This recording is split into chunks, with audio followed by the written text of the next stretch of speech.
ஐயா டாக்டர் அப்துல் கலாம் அவர்கள் ஒரு பெரிய சயின்டிஸ்ட் மட்டுமல்ல, பெரிய அறிஞர்.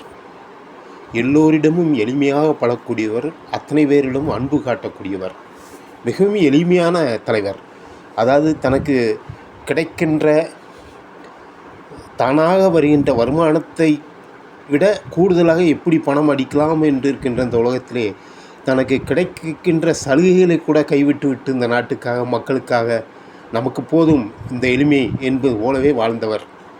அப்படிப்பட்ட ஐயா அவர்கள் ஜனாதிபதி பதவியேற்றவுடன் ஒரு முறை அவருடைய சொந்தக்காரர்கள் சிலர் அவரை பார்ப்பதற்காக டெல்லி வந்திருந்தார்கள், ஜனாதிபதி மாளிகையை.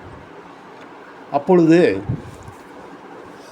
அவர்களை தங்க வைத்துவிட்டு அவருடைய செக்ரட்டரி இருக்கார் இல்லையா, ஜனாதிபதியுடைய செக்ரட்டரி, அவர்களை கூப்பிட்டு, ஐயா அவர்களை நன்றாக பார்த்து கொள்ளுங்கள், அவர்களுக்கு என்ன வேண்டுமோ, என்ன கேட்கிறார்களோ வாங்கி கொடுங்கள், அவர்கள் எங்கே போய் எதை பார்க்க வேண்டுமென்றாலும் கார் டாக்ஸி அரேஞ்ச் பண்ணி கொடுங்கள், பட்டு முடித்தவுடன் அத்தனைக்கும் எழுதி வைத்துக் கொள்ளுங்கள், எவ்வளவு ஆகின்றது என்று பில் என்னிடம் வர வேண்டும் என்று சொன்னார்கள்.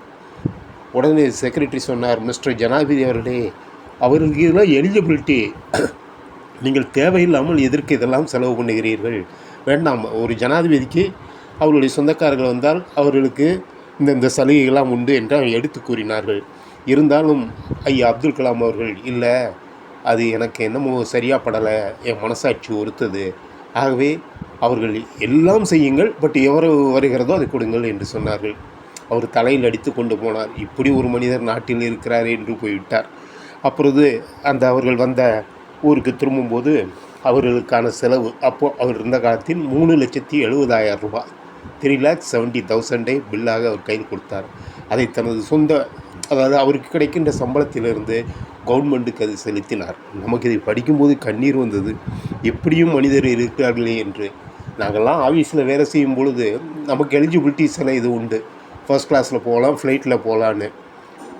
அதையும் மீறி வேறு எப்படி ஏதாவது கிடைக்குதா என்று பார்க்கின்ற இந்த காலத்திலே இருக்கின்ற சலுகைகளை கூட விட்டு விடுக்கின்ற ஒரு மனப்பான்மை ஒரு பெரிய சாதாரண மனிதருக்கு கிடைக்க வேண்டியதில்லை. அவர் ஒரு சயின்டிஸ்ட் என்பதோட, ஒரு நல்ல மனிதர் என்பதோட, பெரிய ஞானி, ஒரு நல்ல கடவுள்தன்மை கொண்டவர் என்பது தான் அவருடைய வாழ்க்கை வரலாறு நமக்கு உணர்த்துகின்ற பாடம். அப்படிப்பட்டவர்கள் வழியில் நின்று நாம் நேர்மையாகவும் நல்லவராகவும் மக்களுக்கு நல்லதை செய்யக்கூடியவராகவும் இந்த நாட்டுக்காக நல்லதை பண்ணக்கூடிய ஒரு நல்ல குணம் இருந்தால் அதுவே நமக்கு ஒரு சிறந்த பண்பு. நன்றி, வணக்கம்.